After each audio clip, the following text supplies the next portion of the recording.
이 3일 동안 나와주신 여러분에게 하나님의 큰 은혜가 있기를 주님으로 축원합니다. 만일 오늘 여러분이 오늘 아침에 제가 선포하는 메시지만 딱 붙잡고 사신다면 제가 분명히 확신할 수 있습니다. 여러분은 승리의 삶을 살 수 있고 이견자로 살 수 있고 열매 맺는 삶을 살 수 있고 이제 육의 일이 아니라 영적인 일을 하며 살 수 있습니다. 그렇기 때문에 오늘 아침 오신 분들은 정말 하나님의 특별한 은혜를 받으실 겁니다. 자, 항상 우리가 뭘 하든지 간에 내가 왜 존재하는지 그걸 계속 생각하는 게 너무 중요해요. 우리 어떤 사회를 하든지 왜 그것을 하는지 알지 못하면 그냥 모였다가 목표가 분명하지 않기 때문에 다른 걸 하든지 하다가 중단하게 됩니다. 그래서 여러분의 교회는 열방을 제자 삼기 위해서 존재하는 겁니다. 그것은 하나님의 지상명령, 그것은 어떤 선교사에게만 주신 명령이 아니라 예수를 믿는 주님 안에 있는 예수를 주라고 부르는 여러분 한 분 한 분에게 주신 사명입니다. 맞나요? 그리고 차세대를 준비하는 것은 우리 모든 믿는 자에게 주신 명령입니다. 제가 몇 가지 성경 구절만 한번 찾아보겠습니다.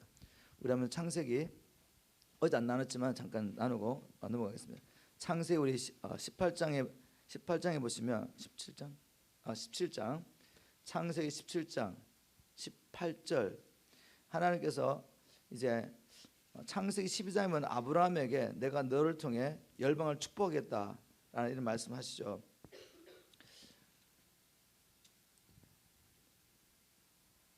아, 18장 17절입니다. 창세기 18장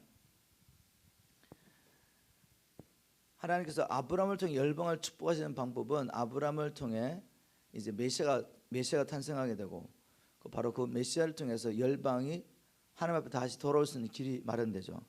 그리고 바로 이를 위해서 이 놀라운 복음을 전파하기 위해서 하나님께서 택하신 민족, 하나님의 정의는 바로 이스라엘 민족입니다. 이스라엘 민족.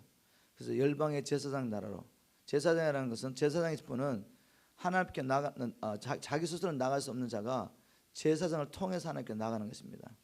바로 우리가 이제 왕 같은 제사장으로 부름을 받았죠. 자, 이런 이스라엘 민족이 하나님께 주신 말씀은 뭔가 하면 이제 아브라함이 주신 말씀은 18장 17절 여호와께서 가라사대 나의 하려는 것을 아브라함에게 숨겼느냐. 아브라함은 강대한 나라가 되고 천한 만민은 그를 인하여 복을 받게 될 것이 아니냐. 즉 아브라함을 향한 하나님의 계획은 아브라함을 강대한 나라로 일으키는 것입니다. 아브라함 위해서가 아니라 하나님의 목적을 위해서, 그리고 천한 만민이 바로 이 아브라함과 아브라함 후손을 통해 복을 받는 것입니다. 자, 이런 하나님의 뜻이 이루어지려면 아브라함은 이 하나님의 계획을 계속해서 알려줘야 된단 말이죠. 누구에게? 자기 후손들에게. 그래서 19절에 보면 내가 하나님이 그 자식과 아브라함에게 그 자기 자식과 근속에 명하여 여호와의 도를 지켜 의와 공도를 행하게 하려고 그를 택하였나니, 하나님께서 아브라함을 택하신 목적은 바로 자기 가족들 그리고 자기의 자녀들을 잘 가르쳐서 하나님께 순종하는 이 일을 위해서 아브라함을 택하셨답니다. 다른 말로 하나님이 저와 우리를 택하신 목적은 이제 우리가 우리의 믿음으로 그냥 천국 가는 것이 아니라 그것도 포함됐지만, 이제 하나님은 하나님께서 우리에게 주신 이 사명과 하나님의 백성이 어떻게 살아야 되는지 이것을 부지런히 자식들에게 가르치는 것이죠. 가족들에게 가르쳐서 이제 그들도 하나님의 통치 안에 들어오게 하는 것입니다. 하나님의 말씀에 순종하는 이 일을 택하여 주셨다. 이는 나 여호와가 아브라함에 대하여 말한 일을 이루리라 함이니라. 만약 우리가 해야 할 바를 하면 하나님께서 친히 이제 우리에게 주신 약속을 이루시겠다는 거죠. 이 표준 세 번역에는 19절 이렇게 번역했습니다. 내가 아브라함을 선택한 것은, 하나님께서 저와 여러분을 선택한 것은 우리가 자식들과 자손들을 잘 가르쳐서 나에게 순종하게 하고 옳고 바른 일을 행하도록 가르치라는 뜻에서 한 것이다.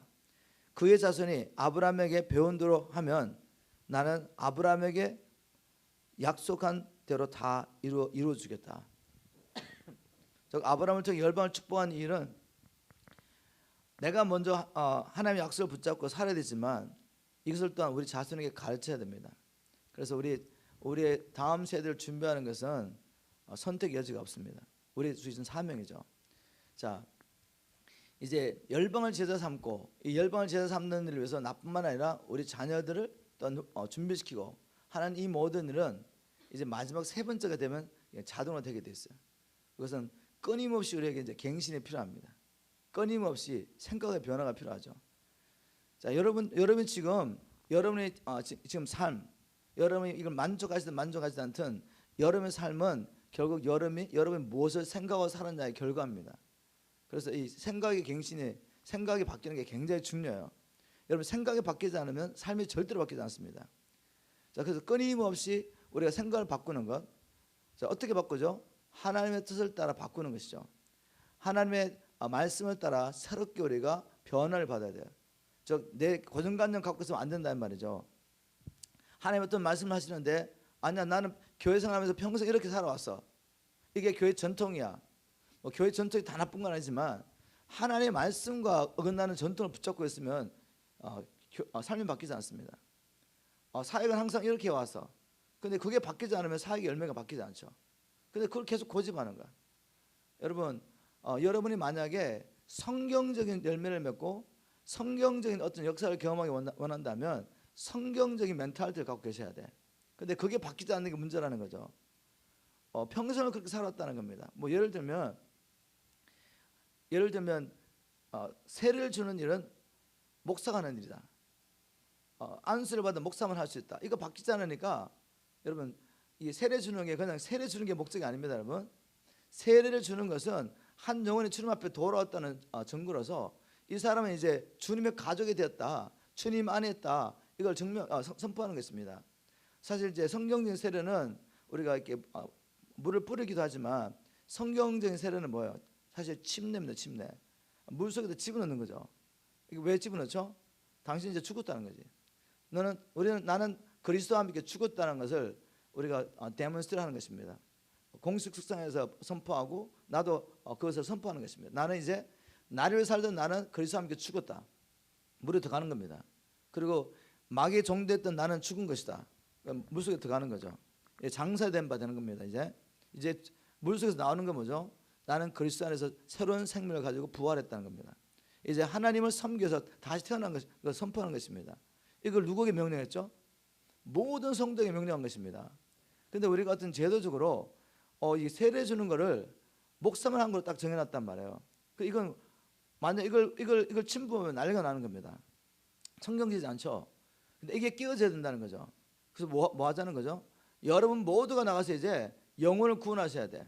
그들 사단의 권세 하나님께 돌아오게 하고 이제 침례를 주면서 뭐 하는 거죠? 나는 이제 당신의 영적인 아버지로서 당신을 양육하고 당신이 하나님의 말씀에 순종할 때까지 여러분을 도와주고 세워줄 책임 있는 영적 부모라는 것입니다.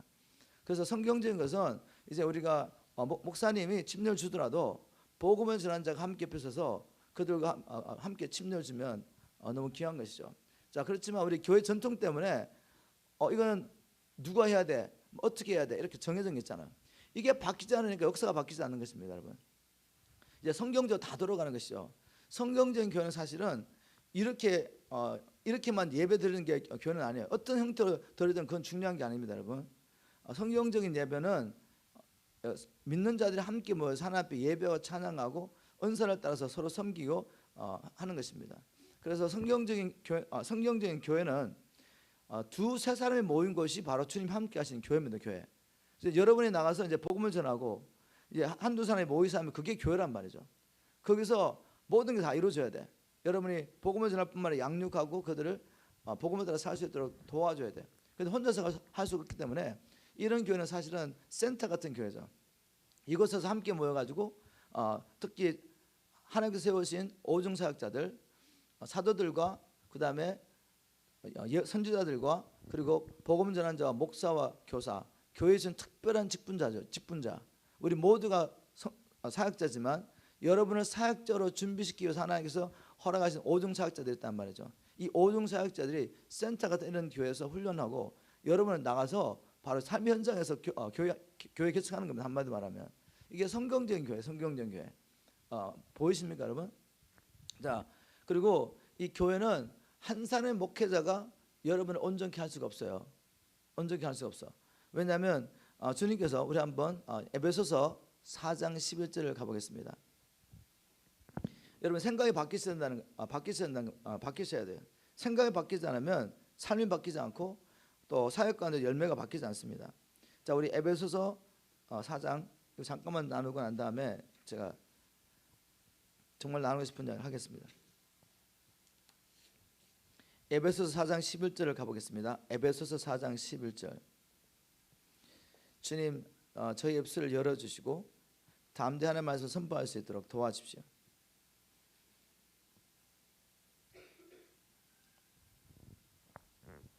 자, 에베소서 4장 11절. 그가 예수님께서 혹은 사도로 혹은 선지자로 혹은 복음 전환자로 혹은 목사와 교사로 주셨으니, 우리가 이걸 오중사역자, 영어는 fivefold ministers, 이런 오중사역자를 교회 특별히 하나님께서 주셨습니다. 이유는 이는 말은 그 이유는 성도를 온전케 하며, 우리가 다 성도잖아요, 그죠? 온전케 한다는 말은 부러진 뼈를 맞추다, 찢어진 그물을 깁다, 이런 말이죠. 그러면 우리가 예수 믿기 전에 다 누구의 종로를 했죠? 마귀의 종로를 했단 말이에요. 마귀의 종로를 하면서 상처받고 찢어지고 깨어진 영혼들입니다. 근데 복음을 받고 거듭났어요. 그럼에도 불구하고 우리는 여전히 찢어져 깨어진 영혼들이란 말이죠. 이런 상태로는 사역을 할 수가 없어요. 그래서 하나님께서 이 오중사역자를 통해서 이 성도를 온전케 하는 거죠. 찢어진 것을 기워주고 부러진 것을 맞춰주고, 그래서 이게 온전케 되면 그 결과로 뭘 하죠? 봉사의 일, 영어는 work of ministry. 이제 사역을 하신 분이 누구라고? 성도들인 거죠. 자기의 주신 지체의 분량을 따라 내게 주신 은사와 탤런트를 가지고, 내게 주신 시간과 물질을 가지고 영혼을 구원하는 일에 모든 성도들이 목회자와 함께 가는 거죠. 그래서 여러분이 work of ministry 해야 되는데, 이제 이 생각을 맡겨가지고 사역은 누가 한다고 고정관념을 갖고 있냐면, 우리가 살해하는 이 전임 사역대 사역하고 우리는 사역을 받는 대상, 이렇게 생각하니까 교회가 펑션 안 되는 겁니다, 여러분. 사역은 여러분이 하시는 거야. 우리는 뭐하냐? 사역할수록 풀어주고 훈련시키고 준비시켜주죠. 그래서 이 아이들이 이제 사역하기 시작하는 겁니다, 여러분. 이 아이들이 저는 이제 우리는 패밀리 미니스트리. 우리 딸이 지금 이렇게 연약하게 이렇게 보이지만, 얘가 이제 항상 파운키한테 대부분 따라오는데, 따르면 얘는 자기 뒤에 앉아가지고 그냥 사람들 이렇게 보면서 그림을 켜요. 그림을 그냥 그려 이렇게. 그리고 주는 거죠. 근데 여기에 예언적인 메시지가 있는 거죠. 어떤 한 자매가 한 번은 주님, 제가 지금 학교를 가야 돼요 말아야 돼요, 뭐 나름도 고민하고 있었습니다. 하나님, 정말 내가 줄을 서고 싶은데, 제가 자세히 기억은 나지만 학교를 가야 됩니까 말아야 됩니까 막 고민하고 있었는데, 얘가 그냥 이렇게 그려가 줬어요. 근데 뭔가 하면 이 자매가 학교에 있는 걸 그려준 거야. 이건 하나님만 아시는 거잖아요. 얘는 그냥 생각나면 그린 거죠, 이렇게. 근데 하나님께서 그걸 통해서 이 자매에게 말씀한 거죠. 다른 사람이 보면 이거 뭐야, 왜 학교에 있지? 뭐 이렇게 생각할 수 있잖아요. 근데 학교 가는 그림을 그려놓은 거죠. 그걸 통해 말씀하는 거죠. 어떤 한 목사님은 정말 이렇게 우리 팀사역도 사역하시는 지금 목사님이신데, 너무나도 귀한 목사님이고 이 농촌에 들어가셔가지고 손에 가운데 골짜기에 들어가서 사역을 하세요. 그리고 굉장히 그냥 뛰어나신 분이신데, 하여튼 사모님과 함께 정말 조그만 이 교회에서 그 동네를 섬기고 계셨습니다. 사모님이 굉장히 동네에서 성이라고 이렇게 인정을 받을 정도로 그렇게 사모님 너무 귀하신 분이셨어요. 목사님은 또 이렇게 치유하시는 능력이 계셔가지고 치유를 많이 하시고 사역 가운데. 그런데 갑자기 그 사모님이 암에 걸리신 거야. 그리고 모든 사람들이 이건 연단이다 생각했어요. 그분은 절대 돌아가시지 않는다. 하나님이 어떻게 이런 분을 데려가셔? 그리고 목사님이 치유의 능력이 계시는데, 근데 우리 생각과 달리 하나님이 그분을 데려가셨어. 그리고 이해가 안 되잖아요, 우리가. 그래서 막 낙심하고, 목사님이 그냥 철야를 맨날 하는 거예요. 하나님 앞에. 하나님 어떻게 이런 일이 날 수 있냐고. 하나님은 막 기도하고 있는데 얼마나 힘들겠어요. 근데 이 목사님이 이제 파운키한 놓으신 거죠. 우리 딸이 또 이제 그림 그리는 거야. 그냥 그림을 그리면서 그 목사님을 보고, 목사님이 이렇게 강대상에 기도하시는 그림을 그리는 거죠. 그리고 하나님을 열려가지고 하나님의 영광이 쫙 그 목사님 임하는 거 그려가지고 준 거죠. 그 그림 한 장이 목사님은 하나님의 말씀을 들은 거야. 정말 하나님이 나의 기도를 들으시고, 지금 내가 이해하지 못하고 있지만, 나는 너무너무 답답하지만 지금 하나님의 영광이 기도한 목사님이 임했단 말이죠. 하여튼 그걸 통해 목사님 어떻게 인터프레트 하시는지 모르겠지만 목사님 그걸 통해 하나님 위로를 받은 거죠. 자, 제 말은 무슨 얘기 하냐면 아무것도 아닌 것 같지만 우리가 하는 하나하나가 모두 사역입니다. 사역. 여러분 이제 우리가 이제 파워잉크한테 하면은 우리는 이게 성도들이 다 올라오세요. 우리 아이들이 우리 청소년들이 파워잉크한테 하면 부모들이 다 올라가지고 아침부터 저녁까지 계속 중보기도 합니다. 중보기도 처음에는 이제 자기 아들 하나님 이렇게 바꿔들어가 막 기도하죠. 근데 그렇게 기도하다 보면 성령이 임하면은 자기에게 회개가 임해요. 자기에게. 그리고 하나님 내가 정말 신앙의 본이 되지 못한 걸 용서해달라고 기도하면서 부모가 깨어지죠. 그리고 또 열심히 또 간식 만들어 우리 애들 먹여야 되죠. 중보기도 하고 이렇게 하면서 모든 성도들이 자기를 하는 거죠. 봉사일을. 또 이제 바뀌어가지고 롤이 바뀌어가지고 어른들이 파워잉크한테 하면 애들이 다 올라와. 애들이 다 올라와서 애들 중보기도를 하고 간식을 합니다. 처음에 우리가 한국에서 파워잉크한테를 할 때 제가 미국에서 12명을 데려왔어요. 12명을. 근데 걔들은 한국말 못하는 애들입니다. 한국말 못하는 애들이라서 뭐 하겠어요? 할 수 있는 게 많습니다, 여러분. 걔들 다 나보다 더 잘 설교 잘할 수 있고 할 수 있지만 언어가 안 되니까 뭘 했냐면 와가지고 12명 와서 열심히 중보기도 합니다. 우리가 이렇게 집회하고 있으면 저 옆 건물에서 애들이 영어로 막 기도를 하는데 부모들이 그 기도를 듣고 지금 제 설교를 듣고 있는 거죠. 벌써 애들이 막 기도하는 소리에 부모들은 막 감동을 받아요. 그리고 애들이 미국에서 온 애들이 자기들이 간식을 만들어가 떡볶이도 만들어가지고 다 서브를 합니다. 그러면서 이제 막 하나님 사랑 경험하잖아요. 그리고 나중에는 이제 얘들이 들어와가지고 뭐 한국말 못하지만 손을 얹고 이렇게 기도를 해요. 머리 얹는 것이 아니라 몸에 가볍게 손을 대고 막 뜨겁게 기도를 하면 그 기도에 주님이 역사하시는 거죠. 그래서 이 역사를 정말 워커 미니스트를 합니다. 봉사를 한단 말이죠.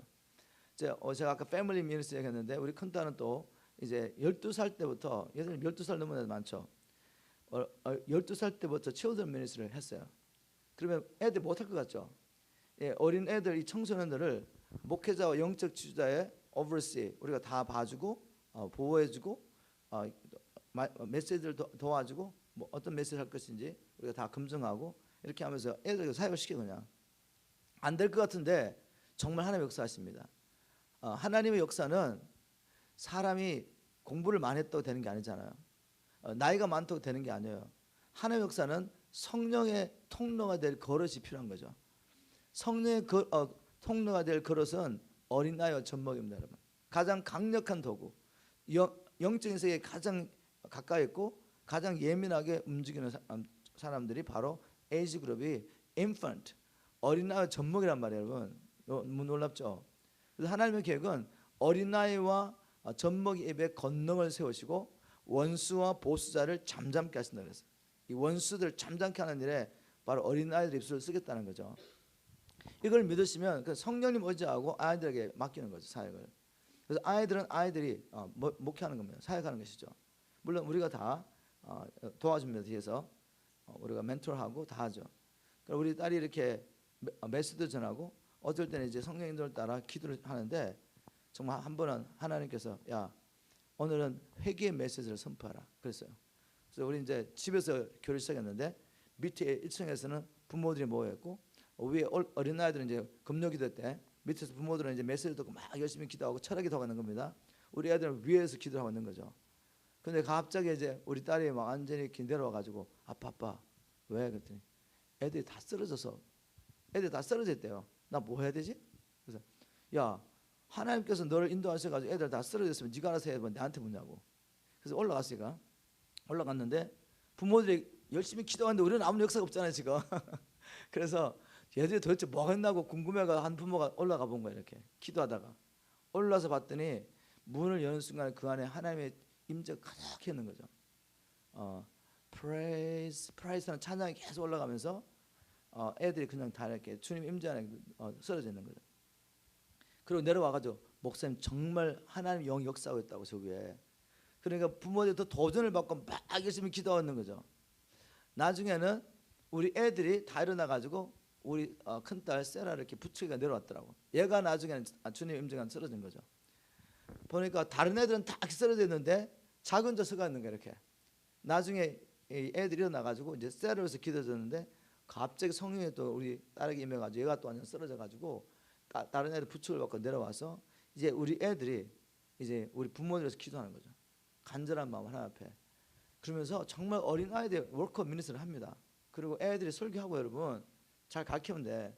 그래서 여러분 한 분 한 분이 이제 월커 미니스트를 해야 돼요. 이제 우리가 또 40일 캠프를 하면서 이제 다른 교회 이제 애들도 들어와서 훈련을 시켰어요. 그 중에 이제 목사님 딸도 따라온 거죠. 목사님 딸도 있었는데 목사님 딸하고 친구가 따라와서 우리가 40도 훈련을 시켰습니다. 얘들은 이미 파원견을 통과했고 정말 사역자로 준비된 거죠. 가서 이제 칠드런 미니스트를 맡으려고 하는데 문제가 뭔지 아세요?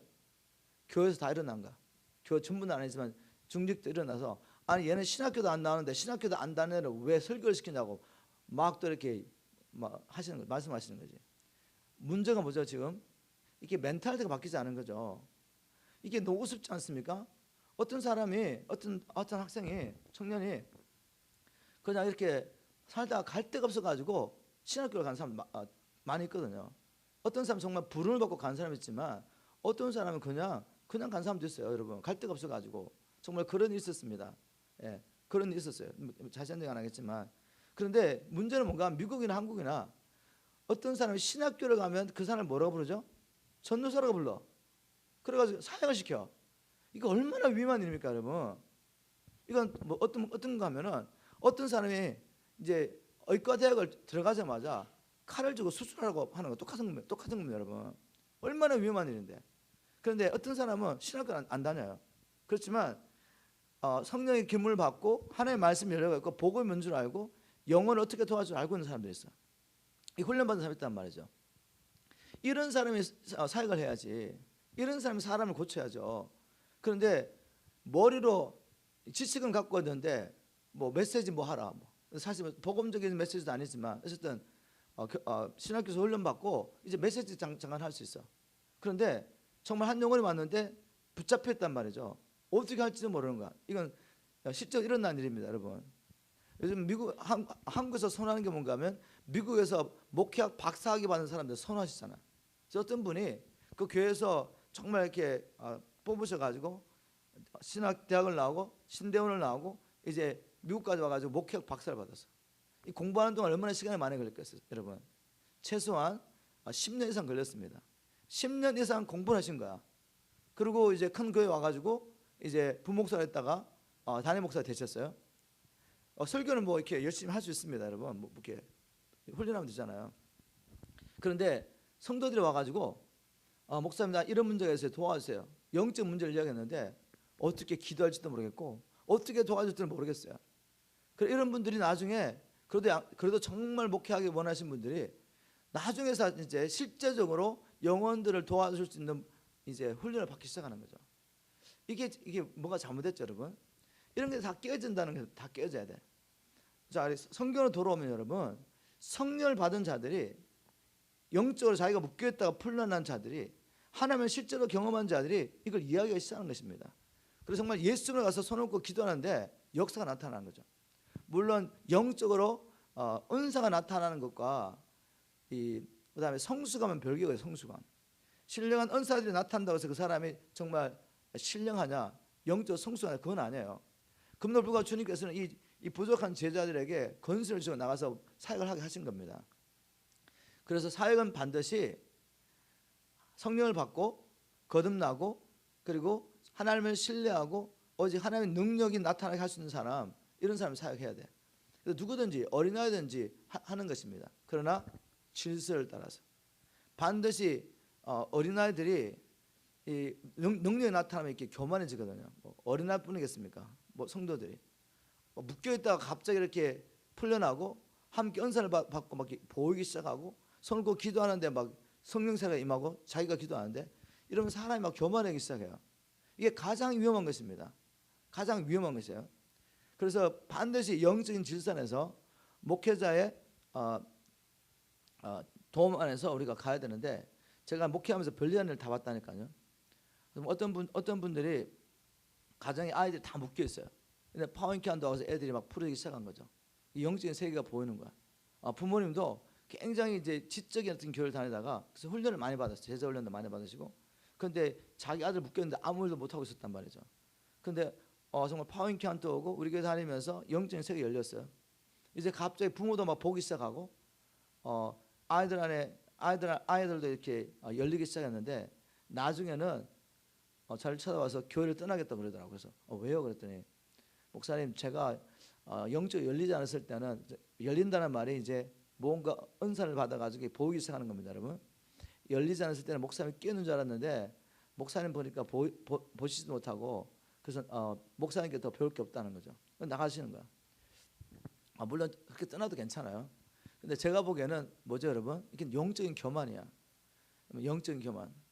영적인 교만이고, 제가 나눴지만 우리가 축사생활을 하거나 어떤 기도생활을 할 때 그 모임을 인도하시는 분은 보지 못하도 괜찮아요. 대부분의 경우 보는 사람은 다른 은사를 갖고 있습니다. 다른 분이 그 은사를 갖고 있어. 그럼 리드하는 사람은 말씀과 성령이 충만하고 말씀에 붙잡혀 사는 사람이에요. 복음의 능력을 누리며 사는 것이죠. 여러분, 본다 그래가지고 어떤 영적 은사가 있다고 그래가지고 그 사람이 복음의 능력을 누리며 사느냐, 그건 아니에요. 복음의 능력을 누리고 사는 것은 죄를 이기고 말씀에 붙잡혀 살고 자기를 부인하고 이기심을 버리고 하나님과 이웃을 위해서 살 수 있는 그 능력입니다. 그 사람이 성숙한 사람이야. 근데 이걸 모르니까 그냥 은사 좀 받았다고 어떤 역사 나타난다고 막 교만해지는 거죠. 바로 그 마귀가 또 콧바락 틈타는 거죠. 자, 우리가 이런 질서를 알고 영적인 지도자의 인도를 따라서 우리가 양육을 받고 함께 하나님의 목적을 위해서 영원히 구원받는 이 일을 위해서 함께 한다면 정말 하나님께서 한 분 한 분의 이 은사를 통해서 우리가 함께 할 때 엄청난 일을 할 수가 있습니다. 엄청난 일을. 아멘. 항상 우리의 목표는 뭔가 하면 우리는 이 모든 사역을 통해서 영원히 구원받는 것입니다. 하나님이 그 일을 가장 기뻐하시니까. 여러분, 예수님 당시에 이 종교 지도자들과 예수님이 항상 부딪혔잖아요. 이 종교 지도자들은 성경을 사람의 시각으로 보고 해석하고 열심히 종교행위를 하면서 이것이 하나님을 섬기는 예라고 했습니다. 근데 모든 성경은 왜 주어졌죠? 예수 그리스도를 통해 하나님의 백성을 구원하고 그들을 통해서 하나님 나라를 이루기 위해서 주신 거예요. 하나님의 목표는 어디냐면 영혼을 구원하는 일입니다. 그래서 예수님이 오셔가지고 잃어버린 영혼들이 그 당시에 유대 사회에서 죄인이라고 손가락질을 받던 이 창녀들과 그리고 세리들과 이런 죄인들이 바로 복음을 깨닫고 자기가 죄인인 줄 아니까. 그런데 예수님의 복음을 깨닫고 제사함을 경험하기 시작합니다. 구원을 경험하기 시작해요. 너무 기쁩니다. 그래서 예수님과 함께 뭐 하죠? 밥을 먹습니다. 잔치를 벌리는 거죠. 그런데 이걸 보고 막 정죄했던 사람들, 그죠? 바리새인들의 제자들에게, 야, 너희 선생 어찌 죄인과 함께 밥을 먹느냐? 왜냐하면 유대인들이 이방인들과 함께 밥을 안 먹었단 말이에요. 이방인들과 함께. 그 이유는 유대인들은 어떤 빵을 하나 뜯어 먹잖아요. 그럼 한 빵을 같이 먹는다는 것은 이 빵 한 빵에 들어가 가지고 자기 몸에 살이 되잖아요. 그래서 한 빵에 참여한다는 것은 우리가 하나라는 것을 정명하는 것입니다. 선포하는 것이에요. 그래서 어찌 선택받은 우리와 선택받지 못한 저 이방이 같이 밥을 먹어요. 이게 바뀌지 않는 거죠. 그래서 성령님하고 교회가 시작되고 난 다음에도 처음에 이 복음을 깨닫고 교회가 시작될 때 이방인이 시작된 것이 아니라 유대인들 가운데 시작됐단 말이에요. 그래서 베드로조차도 지금 고넬료가 이방인이 부르는데 가는 걸 꺼려합니다. 이 생각이 안 바뀌니까. 그래서 우리 사도행전 14장에 보면 하나님께서 세 번이나 환상을 통해서 깨트리는 거예요. 이 사람의 생각을. 그래가지고 가가지고 복음 전하는데 정말 이방인들에게도 처음에 유대인들이 성령을 받을 때 사건이 일어나는 거죠. 이거 하나님이 하신 일이다 인정하고 정말 세례를 줍니다. 그리고 돌아왔는데 문제가 뭐죠? 이 지금 예루살렘 안에 있던 이 중직들의 문제가 생긴 거죠. 아니 어떻게 네가 이방인들에게 가서 복음을 전했냐? 어떻게 그럴 수가 있냐? 그래서 베드로가 일어난 사건을 다 이야기하잖아요. 그랬더니 그들 어쩔 수 없이 인정하는 거죠. 이제 하나님께서도 이방인들에게도 생명 얻는 회개를 주셨구나 인정했습니다. 그럼에도 불구하고 이들이 바뀌지 않아. 나중에 이제 갈라디아서 보면 바울이 이제 안디옥에 개척하고 복음을 전하는데 어떤 사람이 베드로가 이렇게 와가지고 같이 이제 이방인들과 교전하다가 저 예루살렘에서 어떤 이제 유대인들 믿는 자가 왔는데 갑자기 베드로가 일어나가지고 이방인들과 밥 먹다가 일어난단 말이죠. 왜? 멘탈리티가 안 바뀌어가지고. 여러분 제가 무슨 이야기 하는지 아시겠어요? 우리가 이 멘탈리티가 바뀌지 않으면 하나님의 역사에 엄청난 방해가 됩니다. 그래서 하나님께서 예루살렘 교회를 통해 이방인 교회 세계 복음하지 않으세요. 하나님께서 사도행전 11장에 안디옥 교회를 세웁니다. 이건 이방인 교회야. 이곳에서부터 바울과 바나바가 세계 선교에서 파송을 받기 시작하죠. 여러분 이게 바뀌지 않으면 안 된다. 말씀을 통해서 여러분이 날마다 생각이 새로워지기를 주님으로 축복합니다. 자, 뭐 이런 이야기 하다면 끝도 없겠지만 이제 우리가 성경 말씀을 따라서 교회가 무엇이고 교회가 무엇을 해야 되고 제가 잠깐 잊어버렸는데 그래서 결국은 이 종교 지도자들이 예수님께 죄인들과 함께 한다고 막 책망하셨잖아요. 그런데 주님께서 바로 그 사건이 있고 난 다음에 누가복음 15장의 비유 3개를 말씀하십니다. 누가복음 15장 비유 3개. 첫 번째는 잃어버린 양에 대한 비유. 누구에 대한 이야기죠? 바로 종교 지도자들이 예수님이 죄인들과 함께하는 것을 막 이렇게 정죄하고 비난하니까 주님께서 아버지의 마음을 보여주려고. 즉 하나님께서 왜 우리식으로 말하면 교회를 이 땅에 세웠느냐? 교회를 세운 목적이 뭐냐? 그냥 우리 어떤 규율을 정해놓고 이 정해진 시간에 이렇게 예배를 드리고 그다음에 제자 훈련하고 그리고 하나님 우리 은혜 주십시오라고 맨날 집회하고 그리고 하나님 내가 지금 이런 사업하는데 주님 막 100일 기도드리면서 새벽 기도드리면서 하나님 이뤄달라고. 이게 우리가 교회가 존재하는 목적이냐? 우리가 예수 잘 믿어가지고 하나님의 은혜로 그냥 이 땅에서 부유와 번영을 누리는 게 우리가 이 땅에 존재하는 목적이냐, 그죠? 그리고 아니면 또 어떤 신령을 체험하기 위해서 맨날 그냥 예언받고 환상보기로만 하고 입신하고 싶고 이게 우리가 지금 교회가 존재하는 목적이냐 이거죠. 아니라는 겁니다.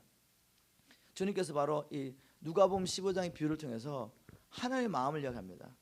잃어버린 양을 찾는 목자를 보여주면서 바로 하나님의 마음은 잃어버린 영혼이 주님 앞에 돌아올 때 하나님 얼마나 기뻐하시는지 보여주죠. 그리고 또 잃어버린 잃어버린 동전을 찾는 여인에 대한 얘기를 하면서 잃어버린 영혼이 주님 앞에 돌아올 때 하나님의 사자들 천사들까지 기뻐한다는 거죠. 그러고 난 다음에 이제 그들이 잃어버린 것을 찾았을 때 동네 사람을 불러가 잔치하는 모습을 보여주면서 바로 잃어버린 한 영혼이 돌아오면 저 하늘에서 잔치가 있다는 겁니다. 지금 그 잔치를 모형으로서 그림자로서 주님이 지금 주님 앞에 돌아온 이 죄인들과 그 당시에 죄인하고 손가락 받던 사람들과 함께 밥을 먹으면서 지금 하늘은 잔치의 모형을 보여주는 거죠. 그런데 이제 세 번째 비유에서 그 잔치에 들어오지 못하는 아들이 있어요. 맏아들. 잃어버린 아들이 돌아와서 아버지는 잔치를 벌였는데 그걸 보고 화가 나가 못 들어오는 거죠. 맏아들이. 이 맏아들이 누구겠어요? 바로 그 당시에 유대인 지도자들입니다. 그들은 하나님 앞에 불만난 거지. 하나님, 우리가 하나님의 뜻에 순종하고 하나님을 섬기라고 이렇게 열심히 일했는데 하나님 우리한테 언제 한번 잔치 베풀어 주셨습니까? 근데 이 잃어버린 이 아버지의 모든 재산을 다 잃어버린 이 아들이 돌아왔는데 아버지께서는 잔치를 보신다고 막 아버지가 화가 나 있는 이 유대인들, 이 유대인 지도자들 향하여 주님 말씀하신 거죠. 그러면서 잔치에 들어오지 못하는 유대인 지도자들, 바로 그들은 결국 하나님께서 뭘 원하는지 몰랐다는 것입니다. 이 맏아들은 죽으라고 하나님을 섬긴다고 섬겼지만 유대인들 그 당시에 종교 지도자들은 죽으라고 하나님을 섬겼지만 하나님 마음을 전혀 알지 못하고 열심히 낸 거죠. 여러분 얼마나 억울하겠어요. 주님 앞에 갔는데 죽으라고 여러분이 막 돈을 벌어가지고 헌금하고 죽으라고 교회에서 봉사를 하고 찬양팀하고 뭐 하고 다 했어요. 그런데 하나님과는 아무 관계없는 일을 하신 거죠. 여러분 하나님의 일은 무엇이다? 잃어버린 영혼을 찾는 것입니다. 인자가 온 것은 잃어버린 자를 찾아 구원하는 것입니다. 이제 여러분이 봉사를 하시는데 왜 은사를 사모하십니까? 잃어버린 영혼을 찾기 위한 것이죠. 그런데 그 잃어버린 영혼을 찾는데 우리는 팀으로서 함께하는 것입니다. 팀으로. 그런데 하나님께서 누구를 통해서 역사할지 아무도 몰라. 그렇지만 눈에 보이게 어떤 사람이 어떤 사역을 통해서 하나님께 열렸어요. 그러나 그 사역만으로 된 건 아니에요, 여러분. 우리가 파워잉크 헌터를 할 때 끊임없이 보이지 않는 곳에 중보기도 하는 사람들, 나처럼 이렇게 저처럼 이렇게 계속 말씀을 통해 복음을 선포하는 사람들, 그리고 테이블에 앉아서 한 영혼에게 질문을 던지면서 그 영혼 안에 있는 것을 끄집어내고 그 영혼이 지금 어떤 영적인 상태에서 분별하면서 기도하는 테이블 인도자가 있어요. 그리고 뒤에서 열심히 사역 하나하나가 돌아가는 것을 보면서 다음에 어떤 사역에서 뭘 준비하는 사람도 있어요. 그리고 어떤 사람은 스낵을 준비하는 사람이 있고 어떤 사람은 뒤에서 미디하는 사람들. 여러분 미디하면서 이렇게 찬양하는데 이게 자막이 빨리 안 올라오면 찬양이 안 올라갑니다, 여러분. 이거 아무것도 아닌 것 같지만 여러 가지 사역을 다 한단 말이죠. 그런데 어떤 사람이 정말 주님을 만났어요. 어떤 사역을 통해 만날지 아무도 몰라. 그런데 우리가 나 같은 사람이 예를 들면 죽으라고 설교를 했어요. 그런데 그 영혼이 지금 누구를 통해 주님을 만나냐면 그냥 자기 텔 인도자가 그냥 손을 놓고 기도를 했는데 성령이 막 임했어. 이번에도 그런 호주에서 그런 경우가 있었습니다. 우리 테이블도 하시는 장로님이 끝까지 안 열고 있던 영혼이 그냥 손을 놓고 막 기도하는데 하나님의 말씀을 주셨어요. 그래서 야 하나님이 너 겸손하라 그런다. 하나님 세 가지 주셨어요. 얘가 여기 깨진 거야. 깨져가지고 맨날 이 장로님 자랑만 하고 다녀요. 얘가. 근데 그때 우리가 시험 들면 되겠어요? 아니 설교는 내가 했는데 아니 중보기도는 내가 이 영혼 놓고 맨날 그냥 기도했는데 왜 저 장로님이 그냥 한 번 와가지고 손 놓고 기도했는데 그때 주님 역사하신 거야. 자, 이게 문제가 뭐죠, 여러분? 지금 내가 왜 은사를 받고 왜 이사를 하고 있는 것입니까? 이걸 통해 먼저 사람에게 인정받고 싶은 거죠. 사람에게 인정받고 싶은 거야. 여러분 그렇게 하면 우리가 이 종교 지도자의 길을 갑니다. 종교 지도자들은 하나님의 백성들이 하나님을 만나고 회개하고 삶이 바뀌는 게 문제가 아니었어요. 목적이 아니었어요. 바로 이들을 자기 컨트롤 안에 두고 이들을 통해 자기의 배를 채우고 권세를 부르는 게 그들의 목적이었어요. 그래가지고 주님이 오셔가지고 사람들이 막 변화됩니다.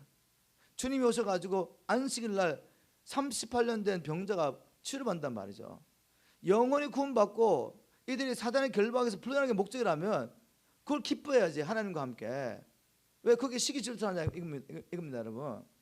우리 성도들이 다 워크 미니스트리 할 겁니다. 사역을 할 거예요. 역사가 나타날 때 조심하시라는 거지. 시기 질투할 수 있고 교만할 수 있고 낙심할 수 있고 왜 나를 통해 안 하는 거야? 여러분 그렇기 때문에 하나님 못 쓰시는 거야. 누구를 통해 역사하는데 그게 무슨 문제가 있어요, 여러분?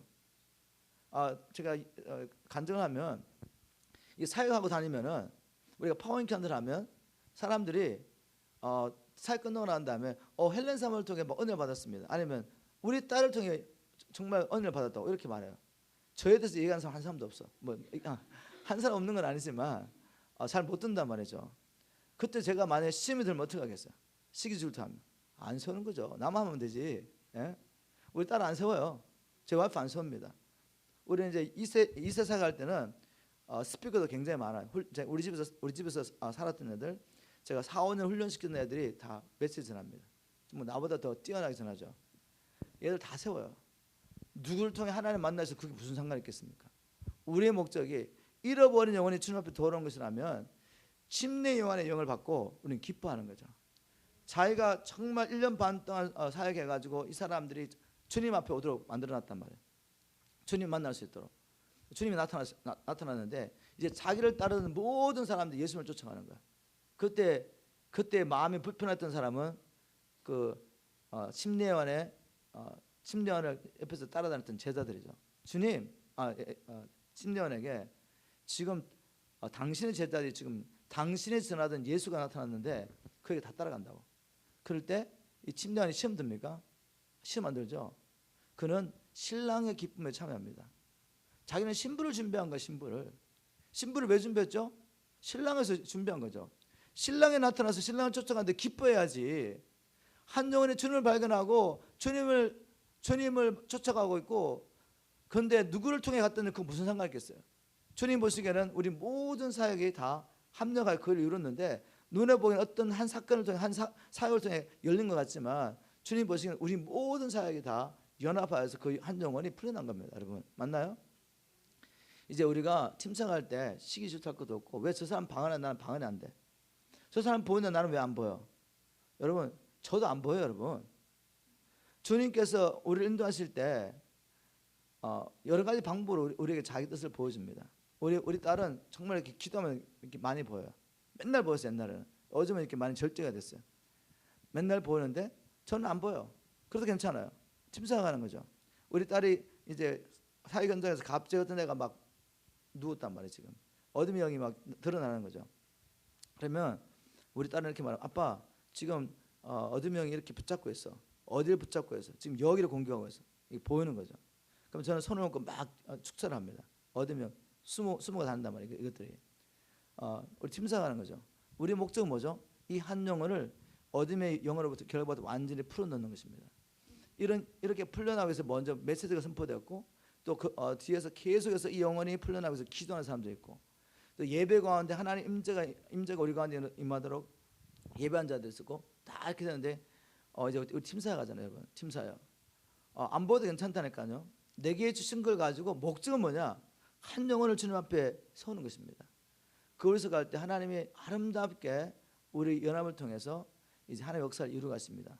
제자 광성교회가 이렇게 일어나길 주님을 축원합니다.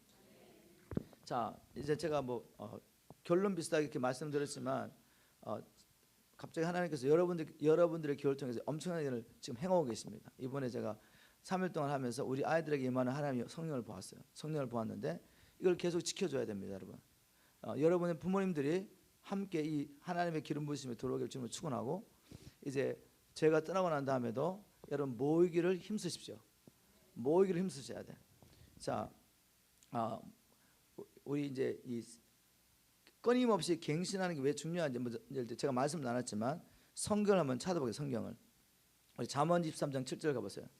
하나님의 말씀을 우리가 끊임없이 생각을 바꿔야 되는데 제가 이제 초반부에 생각을 바꾸지 않기 때문에 우리의 사역에 성경적인 열매가 없다는 걸 보여드렸고 그 다음에 처음에 교회가 시작될 때 유대인들 통해 시작됐기 때문에 이 베드로와 같은 사도들조차도 이렇게 생각이 바뀌지 않아 가지고 하나님께서 이제 이 예루살렘 교회가 아니라 안디옥 교회를 통해서 세계 복음화를 이루어갔습니다.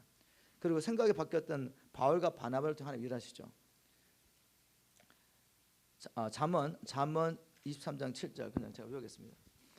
그 사람의 생각이 어떠한즉 그 위인도 그러하고 이런 성경 원리가 있습니다.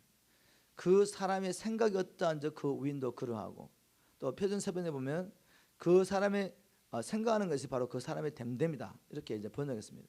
원리가 뭐죠? 결국 내 삶이 바뀌려면 생각이 바뀌어야 됐구나. 그래서 여러분 이 교회 비전 너무 중요합니다. 끊임없이 이제 하나님의 말씀을 통해 생각이 바뀌셔야 돼.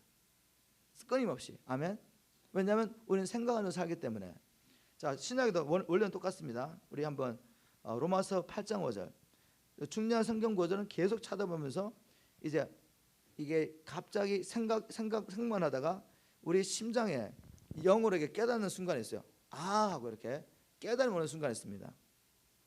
그래서 같은 말씀이지만 계속 반복해서 선포하는 거죠. 왜냐하면 여러분 하나님의 말씀에 붙잡히면 역사가 나타나는데 아브라함은 우리가 가지고 있는 성경을 다 가지고 있지 않았어요. 아브라함은 창세기 12장 1절부터 3절에 그 하나님의 약속만 딱 붙잡고 말씀을 쫓아 살았던 사람입니다.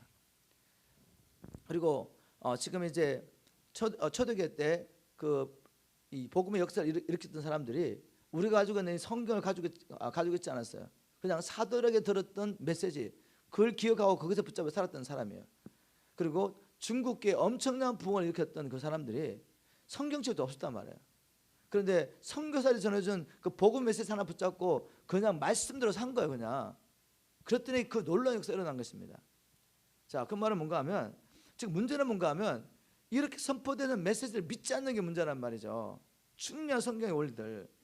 자, 로마서 8장 5절에 원리가 뭡니까? 육신을 쫓는 자는 육신의 일을, 영을 쫓는 자는 영의 일을 생각하나니. 6절 육신의 생각은 사망이요 영의 생각은 생명과 평안이니라. 어떤 사람이 육적인 삶을 사는 이유는 어제 제가 설명했죠. 세상 일을 계속 생각하는 거죠. 그래서 세상 일을 할 수밖에 없어. 하나님 일을 할 사람은 생각이 바뀌어야 돼요. 끊임없이 뭐 해야 되겠습니까? 하나님의 말씀을 주야로 묵상해야지 이 역사가 일어납니다. 아멘. 자, 이제 제가 성경을 통해서 결국 마귀가 사람을 통해 자기 일을 이루기 위해서도 사람 안에 생각을 집어넣는다는 것 보여드리겠습니다. 그리고 하나님께서 우리를 통해 자기의 역사를 이루기 위해서도 하나님의 말씀을 씨앗으로 뿌린다는 거. 그러면 이제 우리가 믿음으로 이 말씀을 품어야 돼요. 어떤 문제가 어려움이 있더라도 이 말씀을 계속해서 품고 있으면 이제 말씀이 열매를 맺는 역사가 나타납니다. 이걸 성경적으로 보여드리겠습니다. 그래서 결론 말씀드리면 끊임없이 나는 이제 삶이 바뀌기 위해서는 하나님의 말씀을 주야로 묵상해야 된다. 이거 안 되면 여러분 아무리 주님 열방을 제자 삼는 교회 나는 멤버인데 이제 이 교회와 함께 열방을 제자 삼는 삶을 살게 해주십시오. 이제 주님 하나님의 역사가 주님 오시는 그날까지 계속 이어지는 그런 삶을 살고 싶습니다. 그래서 나의 자녀를 훈련하고 싶습니다. 나의 자녀를 준비하고 싶습니다. 아무리 마음을 손해도 끊임없이 갱신이 일어나지 않으면 안 된단 말이죠. 끊임없이 하나님의 말씀으로 내 마음의 생각이 바뀌지 않으면 안 된단 말입니다. 우리 안에 잘못된 많은 생각들이 들어와 있어요. 교회 생활을 이렇게 해야 된다는 이 전통 잘못된 전통도 많이 들어와 있습니다. 그래서 여러분 우리 교회는 장로교고 침례교고 감리교고 우리는 이렇게 해야 된다. 이게 성경적으로 맞지 않으면 빨리 바꾸세요. 여러분 나는 이 제장 광성교회 평신도 리더십이 어떤 분인지 모르고 여러분 어떤 특성을 가진지 몰라요. 그렇지만 목사님께 목사님 우리 교단은 이렇게 해야 됩니다. 이런 이야기 하지 마십시오. 목사님 무언가를 선포 행하실 때 정말 하나님께서 우리 계신 비전을 위해서 이건 좀 필요하다. 여러분이 들어보시고 정말 성령께서 동의하시면 이제까지 해보지 않으니라도 하는 겁니다. 제 간증을 드리면 저희들은 우리 교회가 한 20명도 안 모일 때 20명도 안 되죠. 자매들 3분 그리고 남자분들은 거의 한 명도 안 나오고 자매 3분 그리고 걔들이 그 자매들이 데리고 온 아이들 몇 명 이렇게 있을 때 우리는 40일 캠프를 했습니다. 이 40일 캠프하면 누가 오겠어요, 여러분? 주님 말씀하셨어요. 이제 40일 동안 애들을 훈련시켜라. 그냥 제가 만나는 사람마다 제가 아는 분 이렇게 이야기했어요. 근데 정말 그들 자녀를 보냈더라고요, 제게. 그래서 40일 캠프 시작했습니다. 이제 그러고 난 다음에 이제 성도 별로 안 부르습니다, 지금. 여름에 40일 캠프를 하고 겨울에 하나님께서 파워잉캔 하라고 하시더라고요. 그래서 파워잉캔 누구 오겠어요? 파워잉캔도 뭔지도 모르는데. 근데 여러분 놀랍게도 이 40일 동안 은혜를 받은 애들이 자기 집으로 돌아간 거죠. 제가 캘리포니아 살았는데 아리조나로 돌아가가지고 자기 교회에서 30명씩 들어 30명씩. 그 아리조나 오려면 여러분 6시간 차 타고 와야 됩니다, 여러분. 30명씩 캠프장에 들어가가지고 캠프장에 완전 가득한 애들이 오자마자 애들도 훈련 안 된 애들 막 새총수 와가지고 사역도 시작하지 않았는데 유창 다 깨고 난리가 났어요. 그렇게 우리가 파운드를 시작했어요. 불러놓고 뭐라 그랬지? 야, 지금 너 그 촌송에 지금 애들이 밖에 있으니까 다행이지. 사역 현장에 못 들어오고 우리가 사역 현장을 준비하고 있었거든요. 새총을 쐈는데 이게 빵 뚫고 들어가고 유창 완전 깨고 들어간 거죠.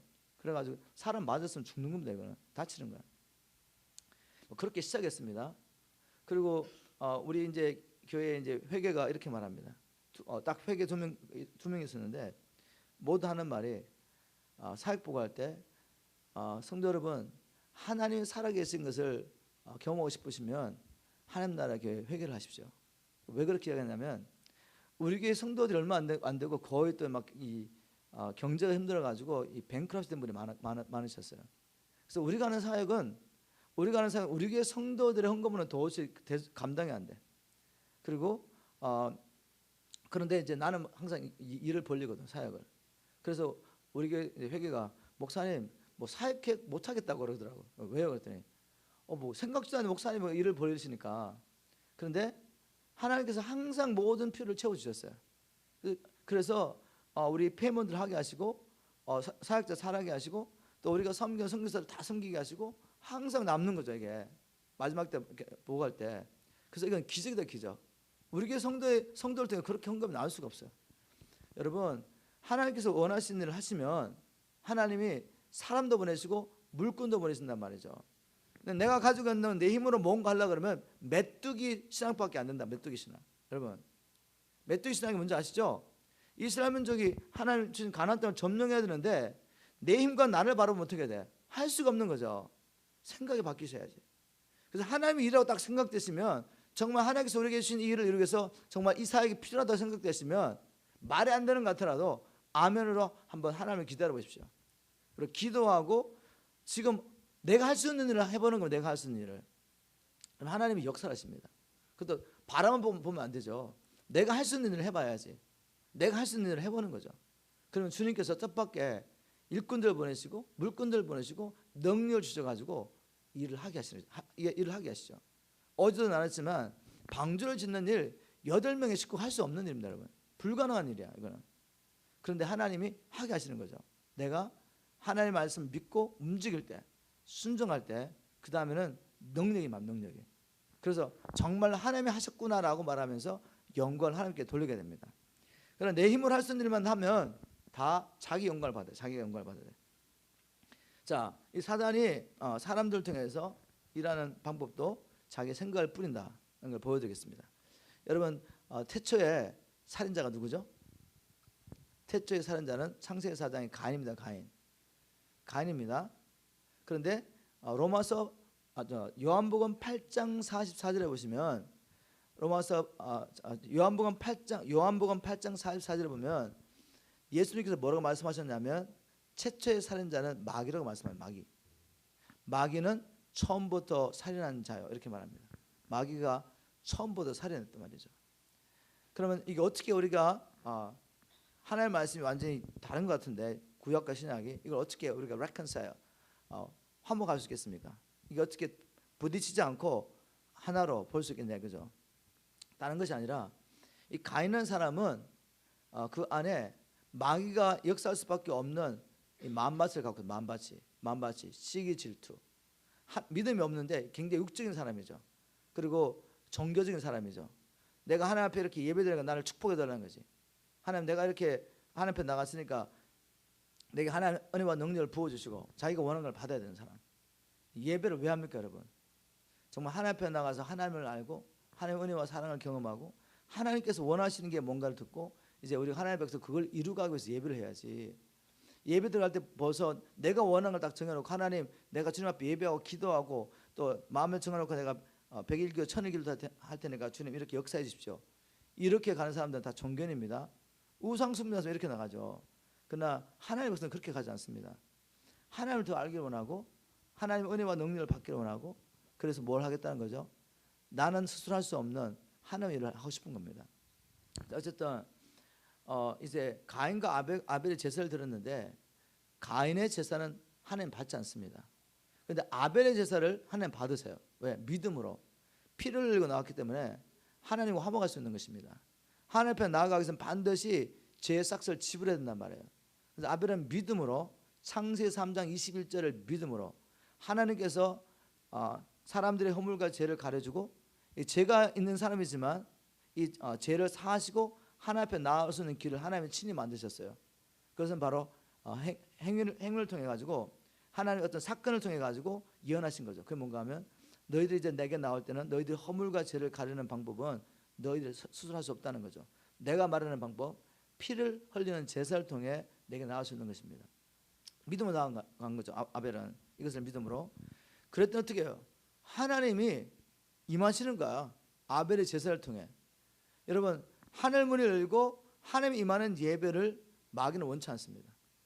우리가 종교들은 예배는 얼마든 장려해요. 그러나 두세 사람이 모였든 뭐 악기가 있든 없든 중요한 것이 아니라 신령과 진정으로 예배드리면서 믿음으로 예수의 피를 입어 나가서 하나님 앞에 예배를 드릴 때 하늘을 열립니다. 그리고 지금 아담과 하와가 하나님 앞에 범죄를 한 다음에 사단과 악한 영들이 가득 내려와 가지고 온 땅을 감싸고 있어요. 하나님의 영광이 임하지 못하도록. 여러분, 하나님의 영광이 임하면 어떻게 되는지 아십니까? 사람들이 자유하기 시작합니다. 그리고 변화되기 시작해요. 주의 영이 계신 곳에 고린도후서 3장 17절에 보면 주의 영이 계신 곳에 자유함이 있다. 주의 영이 계신 곳에 우리가 영광에서 영광으로 변화되는 일어나는 겁니다. 예배 가운데 하나님의 영광 임하면 안 되는 거죠. 마귀는. 그래서 아벨을 봤더니 그러니까 믿음으로 예배를 드린단 말이에요 지금. 그리고 하나님의 영광이 막 임해요. 그리고 또 하나님께서 여인의 우선 가운데서 마귀의 머리를 깨뜨릴 자가 날 거라 말했잖아요. 그래서 마귀는 끊임없이 정말 신령과 진정으로 예배하고 하나님의 역사를 이루갈 사람들을 제거해야 돼. 역사 가운데서. 그래서 아벨이 바로 첫 번째 순교자가 된 것입니다, 여러분. 바로 이 아벨을 죽이는 이 일을 누구를 통해 합니까? 마귀가 바로 이 가인을 통해 하는 거죠. 가인의 시기 질투 속에 틈타서 믿음으로 예배하지 않는 이 가인 속에 틈타서 이제 시기 질투하게 하고 하나님께서 오셔가지고 가인을 자꾸 책망하세요. 가인아, 너 그렇게 하면 안 돼. 지금 제가 문 앞에서 너를 삼키러 기다리고 있어. 문을 열지 말라고. 그런데 회개하지 않습니다. 하나님의 말씀을 받아들이기보다는 자기 생각, 시기의 질투를 따라 막 생각하는 거죠. 그때 어떻게 합니까? 마귀가 동생을 죽일 생각을 지금 가인에게 넣습니다. 아벨을 죽일 생각. 그리고 어떻게 죽이는 것을 생각하게 만들죠. 그래서 계획하게 만듭니다. 누가? 마귀가. 그래서 가인이 하나님의 말씀을 듣기보다는 자기 마음속에 던져주는 이 마귀의 생각을 아는지 모르는지 그걸 받아들이고 나가서 생각대로 행동해버려요. 그래서 어떻게 했어요? 아벨을 죽였어요. 근데 영적으로 보면 하나님 보시면 바로 사단의 생각을 이룬 거죠. 계획을. 맞나요? 더 자세하게 보려면 가룟유다의 삶을 보면 가룟유다는 12사도 중에 한 사람입니다.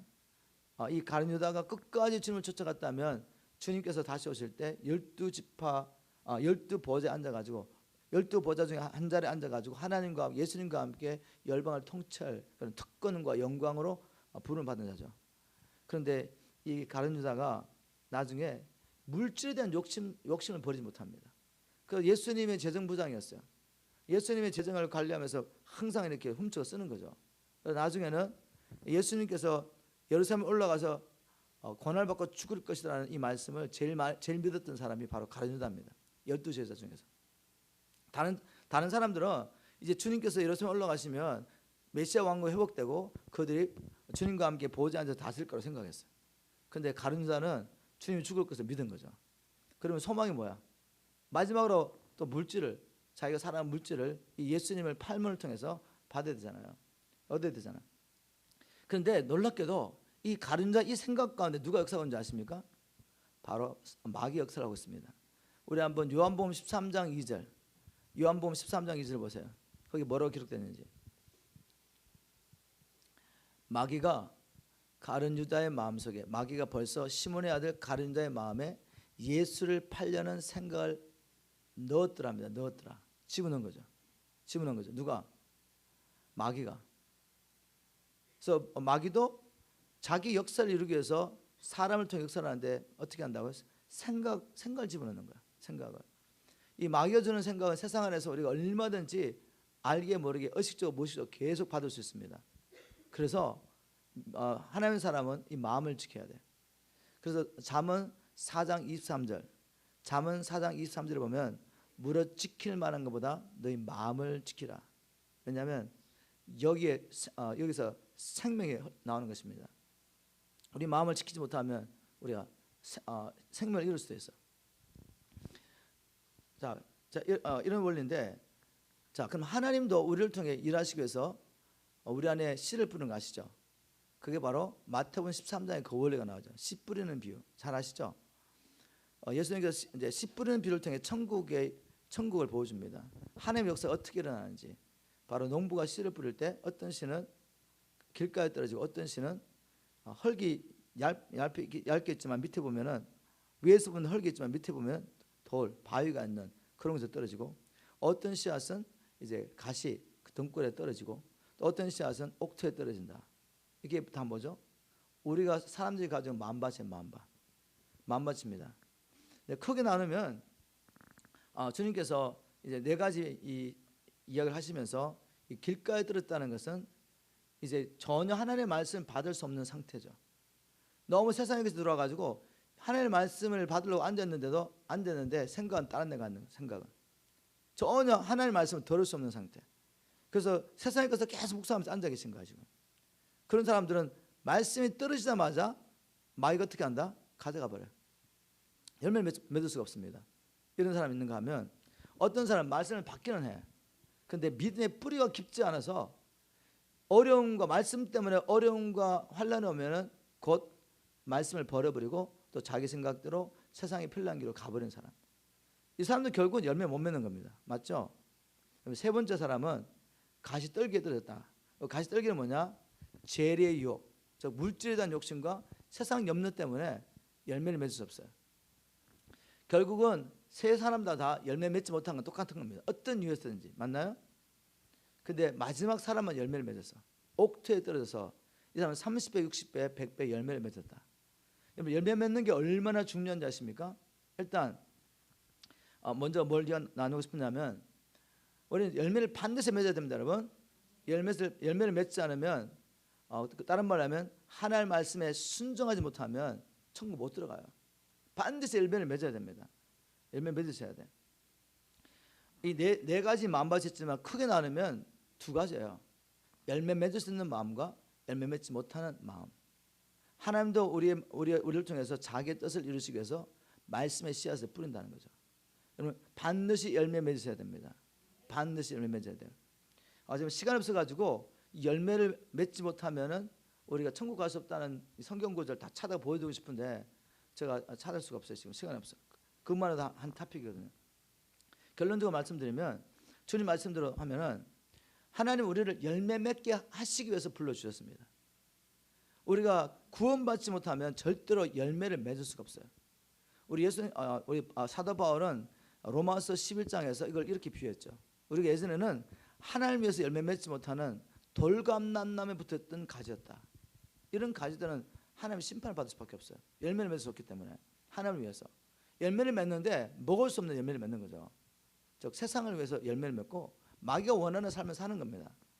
이렇게 살면 안 되니까 예전에는 하나님께서 이스라엘 민족을 불러가지고 바로 이 하나님에서 열매 맺는 삶을 살기를 요구하셨죠. 그런데 그들이 하나님을 믿지 않습니다.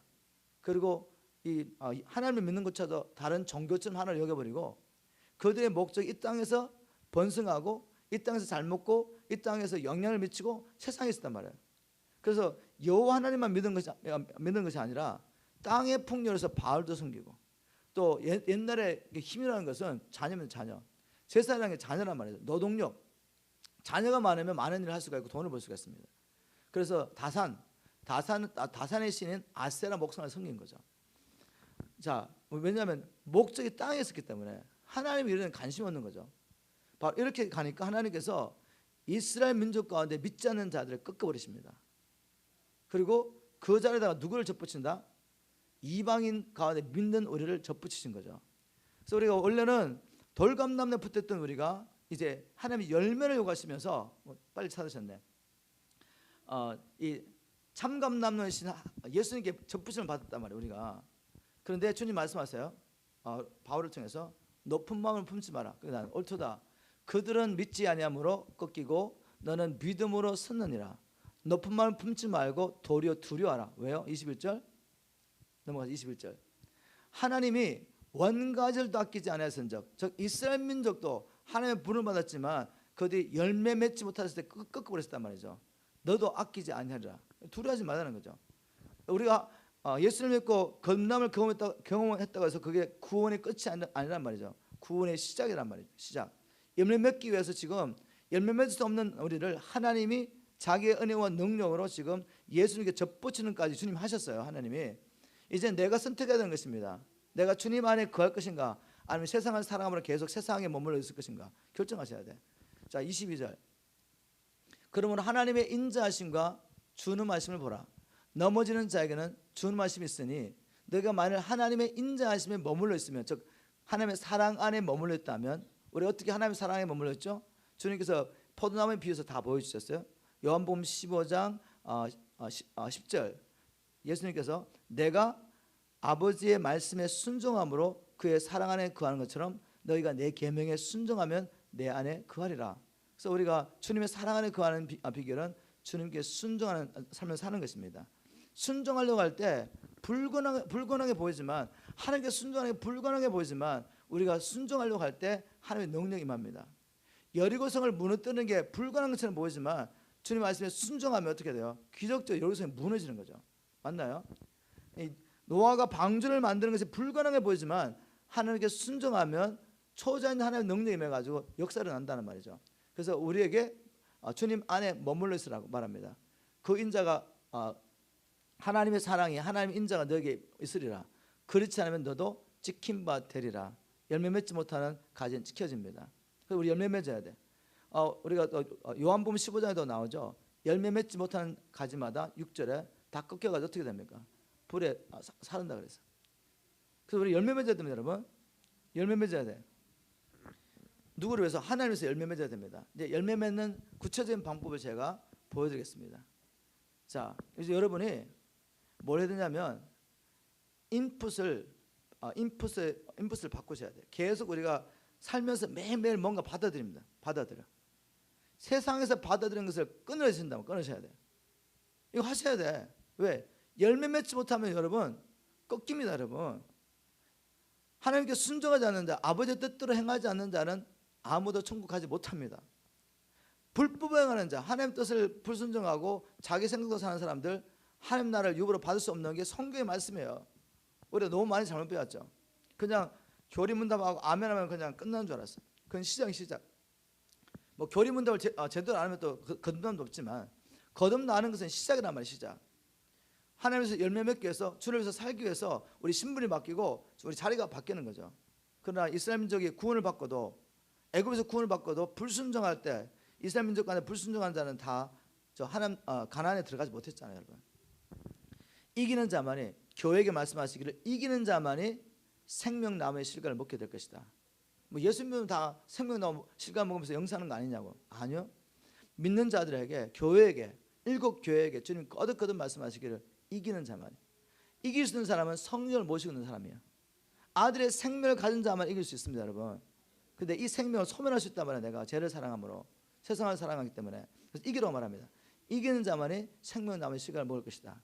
우리 교리문답하고 그냥 아멘 예수 믿습니다 그러면 둘째 사망에 하나님의 심판을 피할 거로 생각하잖아요. 그러나 주님 분명 말씀하십니다. 이기는 자만이 둘째 사망의 해를 피하리라. 둘째 사망의 해를 받지 않습니다. 여러분, 열매 맺는 삶, 이기는 삶, 주님께 순종하는 삶을 살기를 주님으로 축복합니다. 그러기 위해서 지금 제가 하는 말씀을 잘 들으세요. 예전에는 주야로 주님 말씀 묵상해야 돼. 왜냐하면 말씀을 통해서만 우리가 거듭남을 체험합니다. 자, 이런 집회가 있어요. 막 예수 이름으로 막 기적행하고 표적행하고 막 방언도 받고 막 역사가 나타나고, 근데 거기에 복음의 메시지가 없어. 그럼 우리가 어떤 영적인 체험을 한다고 해가지고 지금 방언을 한다고 해가지고 내가 이게 정말 생명을 가지고 거듭났다고 말할 수 있느냐? 그렇지 않을 수 있습니다, 여러분. 하나님 분명히 말씀하셨어요. 베드로전서 1장 23절. 베드로전서 1장 23절 찾아보세요. 너희가 거듭난 것이 썩어질 씨로 된 것이 아니라 썩지 아니할 씨로 된 것이니 이는 살아있고 하나님 항상 있고 살아있는 말씀으로 된 것이다. 나와있죠. 너희가 거듭난 것은 썩어질 씨로 된 것이 아니요 썩지 아니할 씨, 이게 뭐죠? 말씀 된 것이니 살아있고 항상 있는 하나님의 말씀으로 되었느니라. 자, 어떻게 거듭난다고? 우리 열매 맺으려면 거듭나야 되잖아요. 그리고 아들의 생명을 받아야지 무슨 열매를 맺죠. 그리고 우리가 주를 위해서 주님이 기뻐하시는 열매, 삶을 살려면은 먼저 우리 근본이 바뀌어야 된다고요. 돌감나무에 붙으면 안 돼요. 이 꺾임을 받아야 돼. 돌감나무에서 참감나무로 접붙임을 받아야 된단 말이죠. 그게 바로 성령의 세례라는 것입니다. 연합하게 하는 세례. 성령이 연합하게 하는 세례. 우리가 종이나 자유자나 유대나 헬라인이나 다 한 성령의 세례를 받아 한 몸이 되었느니라. 이 거듭나는 이 사건이 필요한데 그것은 말씀으로 된다. 하나님의 말씀, 복음이 선포될 때 그것을 믿음으로 화합할 때 이런 역사가 일어나는 것입니다. 우리가 생명 얻는 회개하고 자기를 부인하고 자기 십자가를 지고 주님을 쫓아가겠다고 결단하고 생명의 주이신 주님 앞에 돌아가는 이 사건. 그리고 오직 예수의 피를 통해서만 내가 주님 앞에 돌아갈 수 있다. 다시 하나님께서 될 수 있다는 믿는 사람을 하나님께서 성령을 통해서 예수 그리스도의 접붙임을 받는 사건이 일어난다는 거죠. 말씀을 통해. 아멘. 여러분 말씀을 사모하세요. 어떤 체험만 하려고 그러지 말고 말씀을 사모하세요. 그럼 체험은 따라옵니다. 그리고 체험에 너무 집착하면 체험이 없으면 신앙생활 할 수가 없어요. 그런 체험을 막 쫓아다니다 보니까 이상한 데 빠지는 거죠. 말씀의 반응을 보시면 정직하게. 그러면 하나님을 경험하기 시작합니다. 자, 그러면 이제 거듭나면 끝입니까? 베드로전서 이제 2장을 가보세요. 2장. 이제 우리가 주님 안에서 자라나야죠. 열매 맺기 위해서 자라나야 됩니다, 여러분. 그럼 어떻게 자라납니까? 또 베드로전서 2장. 2절 갓난 아이들 같이 순전하고 신령한 젖을 사모하라. 이는 이로 말미암아 너희로 구원에 이르도록 자라게 하려 함이니라. 아니, 건너 끝난 줄 알았는데 그게 아니잖아요. 이제 잘하셔야 됩니다, 여러분. 여기서 논리를 가지고 그러면 주님 옆에 달렸던 강도 어떻게 됐냐 막 이렇게 따지시면 안 돼요. 여러분이 하나님의 말씀을 따라오셔야 돼. 어떤 한순간에 건너도 끝나는 게 아니구나.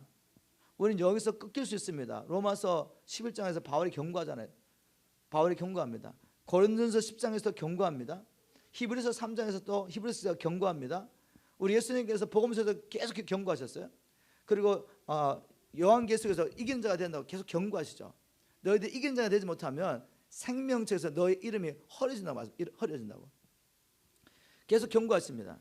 우리는 구원이 되도록 잘해야 됩니다.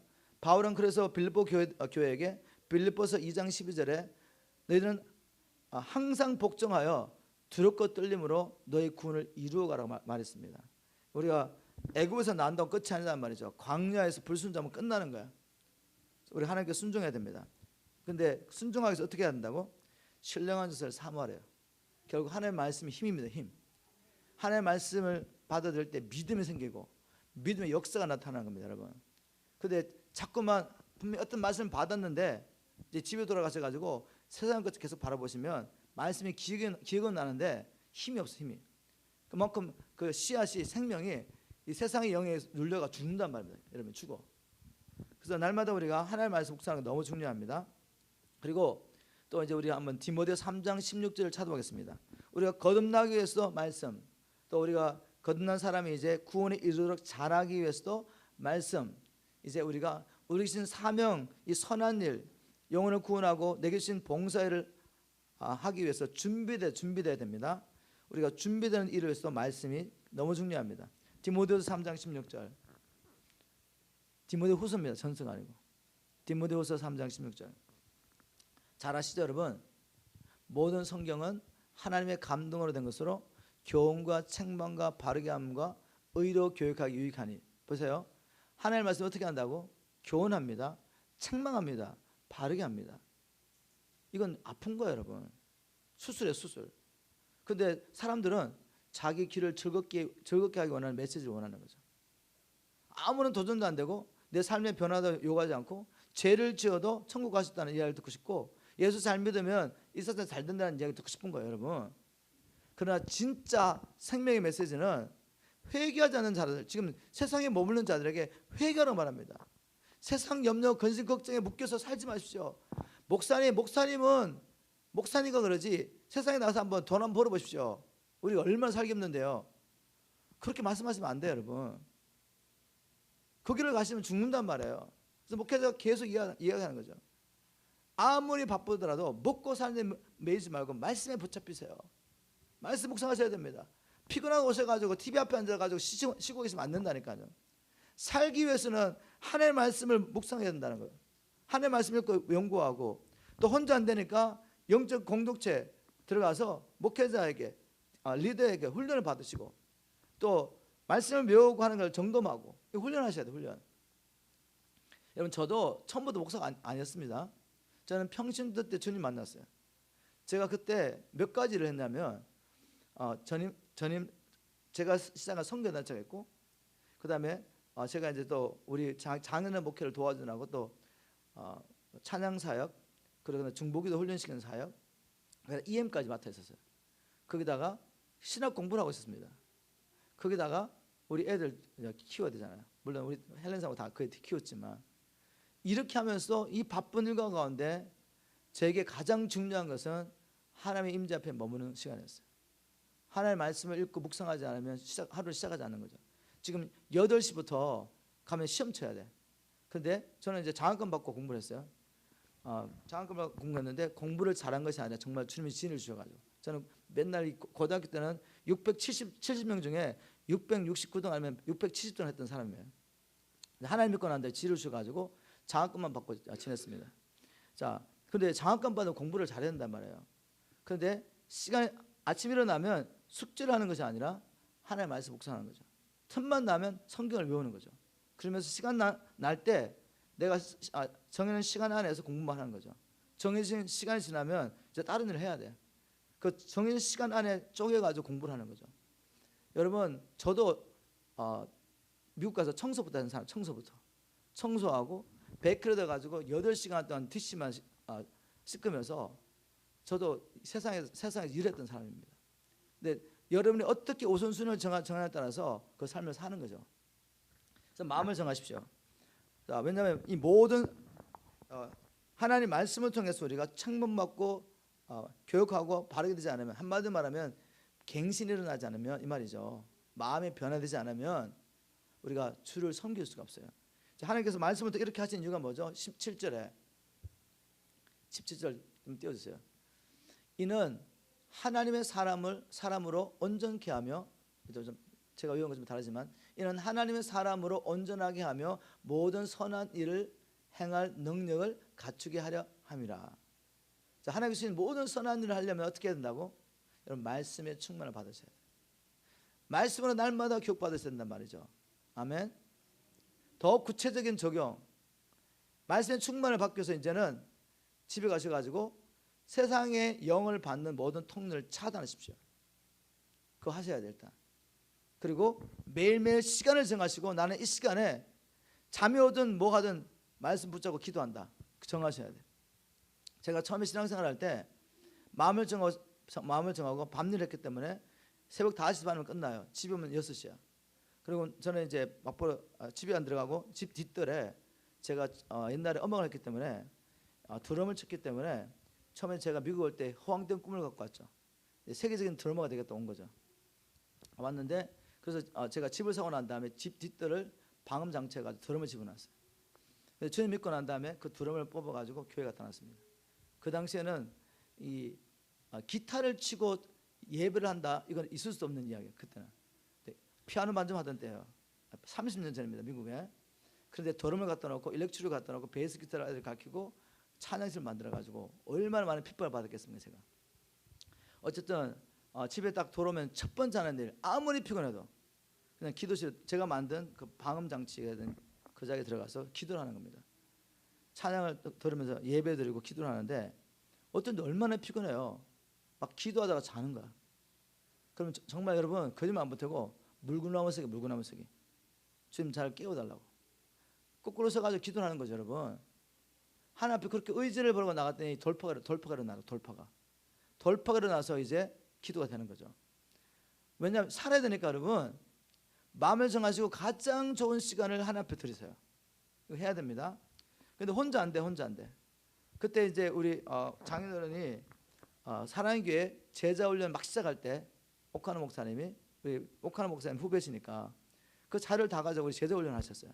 그게 얼마나 제게 많이 도움이 되는지 몰라. 혼자는 안 되는데 이제 매일 숙제를 해가지고 제출을 해야 됩니다. 그래서 누군가 자꾸 점검을 해주는 거죠. 성경도 외워야 되고, 그걸 한 몇 년 하고 나니까 이게 훈련이 되더라고요. 물론 그 훈련을 받고 난 다음에도 이 성령을 거듭나지 않고 성령을 통해 말씀을 배우지 않은 사람은 별로 다른 거 없어. 그냥 훈련 끝나고 끝나는 거죠. 그러나 성령을 거듭나고 성령의 기름 부으시고 성경을 보고 외우는 사람, 분명히 이게 생명의 영을 역사합니다. 훈련이 되는 거죠. 그래서 공동체 와서 여러분 리더에게 훈련 받는 거 굉장히 중요합니다. 그리고 그런 자리 만들어야죠. 우리가 다른 데 가면 안 되고, 시간 나면 교회 와서 기도하고, 시간 나면 여기 와서 애들도 여기서 훈련 받으셔야 돼. 그리고 이거로 만족하면 안 돼요, 여러분. 반드시 뭐 해야 된다? 인풋이 있으면 아웃풋이 있어요. 아웃풋. 살아야 돼. 나가서 정말 영혼들에게 전도하고 그 영혼들을 돌보는 삶이 필요합니다. 무엇을 통해든지. 항상 팀사예요. 어떤 사람은 예배 기름 부심이 있고, 어떤 사람은 중보기도 기름 부심이 있고, 어떤 사람은 찬양 기름 부심이 있잖아요. 어떤 사람은 섬김 기름 부심이 있고. 우리가 팀생을 하면 서로 보호가 됩니다. 교만할 필요도 없고, 혼자 가서 쓰러지면 어떻게 돼요? 일으킬 자가 없으면 화로다. 전도서 4장 9절. 우리에게 반드시 공동체 필요합니다. 그래서 이 공동체가 굉장히 중요하니까 이 공동체를 훈련받고, 이 공동체를 통해서 우리가 함께 살아가는 일이 실제적으로 이루어져야 돼요, 여러분. 제가 이제 떠나고 난 다음에 이 일을 계속 해주세요. 자, 제가 이제 성경구절 한 말씀만 하고 마치겠습니다. 우리 전도서 4장 가겠습니다. 자, 끊임없는 갱신이 바로 이 말씀 묵상을 통해 이루어지길 주님을 축원합니다. 말씀을 생활하는 거죠. 예전에 이제 습관적으로 TV 틀고 세상 음악 듣고 인터넷 들어가서 뭐 보고 그다음에 세상 신문 보고 잡지 보고 그러면 세상의 영들이 계속 들어가잖아요. 그걸 이제 하나님의 영으로 충만받는 시간 되게 주님을 축원합니다. 전도서 4장 9절부터 보겠습니다. 9절. 두 사람이 한 사람보다 나음은 그들이 수고함으로 좋은 상을 얻을 것임이라. 자, 두 사람이 한 사람보다 낫습니다. 우리가 함께 해야지 하나님의 역사를 이룰 수 있어요. 그 다음 10절. 혹시 그들이 넘어지면 하나가 그 동물을 붙들어 일으키리니와 홀로 해서 넘어지고 붙들어 일으킬 자가 없는 자에게는 화가 있으리로다. 자, 그러면 왜 공동체 필요하냐면 우리는 다 넘어지기 때문에. 섰는 줄 알거든 어떻게 하라고요? 조심하라. 넘어질까 조심하라 했어요. 넘어지는 게 문제가 아닙니다, 여러분. 다 넘어집니다, 여러분. 그러니까 안 넘어진 사람 한 사람도 없어. 목사도 넘어져요, 여러분. 목사도 누가 필요하다? 공동체가 필요해요. 근데 성도도 이걸 이해를 못하더라고. 제가 목회하면서 제일 힘들었던 건 뭔가 하면 저는 이게 눈 가리고 아웅하는 목사가 아니거든요. 우리 목사님들 그러시겠지만 전 정직한 목사입니다. 스스로 내가 정직한 목사인데 왜냐하면 정직하지 않으면 공동체 생활을 할 수 없어요, 여러분. 내 삶을 감춰야 돼. 내가 설교는 이렇게 하지만 안 사는 목사면 공동체 생활을 할 수 없단 말이에요. 제가 하나님 앞에 정직하고 사람 앞에 정직하려고 우리 공동체 생활을 했단 말이죠. 그래서 나는 성도들에게 제가 목회하면서 힘들면 힘들다고 이야기합니다. 성도님들, 정직들에게 집사님, 장로님 정말 이렇게 힘들다고 정말 기도가 필요하다고 이렇게 이야기하면 나는 정말 나를 위해서 기도할 줄 알았어요. 근데 어떻게 하냐면 아니 어떻게 목사가 힘들다는 이야기 성도한테 하냐 이거지. 여러분 목사도 성도입니다, 여러분. 목사도 공동체가 필요하고 위로가 필요하단 말이에요. 당연히 목사님은 어떤 어디서 가야지. 아니요, 여러분. 목회자를 위로 많이 해주세요. 사모님들 위로해 주셔야 돼. 그리고 목회자 자녀들 이렇게 저렇게 굉장히 시험 만들고 힘듭니다, 여러분. 너 목회자 자는데 왜 이렇게 하는 사람, 너 목회자 자는데 왜 이렇게 살아? 이런 생각 갖고 있는 사람들 정말 빨리 회개했어야 돼.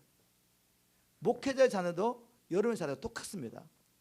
다윗 같은 그렇게 성령 충만으로 하나님의 마음에 합한 자도 자기 자식 어떻게 할 수가 없어요, 여러분. 만약 우리 자식이 나와 함께 이렇게 복음 안에서 살고 있다면 이건 하나님의 은혜지. 자동적으로 내가 성령 충만으로 하나님의 마음에 합한 자고 해서 내 아들도 그렇게 따르면 얼마나 좋겠어. 그렇지 않을 때가 너무 많단 말이죠. 그리고 마귀는 그걸 정말 원하고 목회자를 계속 공격해서 힘들게 만듭니다. 근데 어리석은 성도들은 아니 너는 목회자는 왜 그래? 이 말 한마디 애들은 상처 엄청 받고 자기 편 못해요. 다 다른 사람처럼 행동해야 된단 말이죠. 그래서 목회자들이 완전히 외시가든지 아니면 rebellion, 완전히 그냥 안티 처치가 되는 거예요, 여러분.